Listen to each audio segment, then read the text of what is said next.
Looking at the expense of a grapple saw truck and ways to be able to afford it, or is it worth the purchase? For us, and a lot of other companies that are experienced with these trucks, once you get past the learning curve, you could do minimum the work of 2 crews with less guys.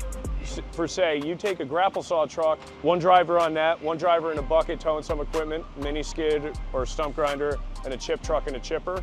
A 3-man crew will definitely outdo 2 crews with the right training. Now, talking about pricing, how you price for it, it opens up opportunities to more jobs. You don't have to subcontract people in. You can do low impact on ground. Once you learn this truck, it almost like it becomes a part of your arm. You gotta think you have 126 feet of reach with a 360 motion. If you set that in the center of a bunch of trees, you're gonna outperform any bucket truck, any lift, anything like that.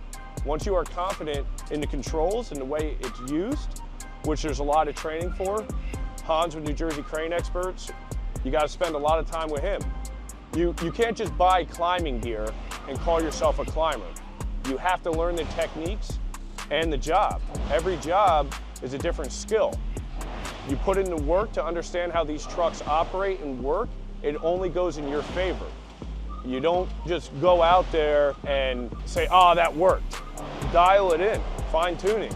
So average monthly payment, let's just say, is $10,000 for a truck. Renting a crane, even a small stick boom at 36 tons, you're gonna be between $1,500 and $2,200 a day, all right? If you use that 5 times in a week, you now own the crane.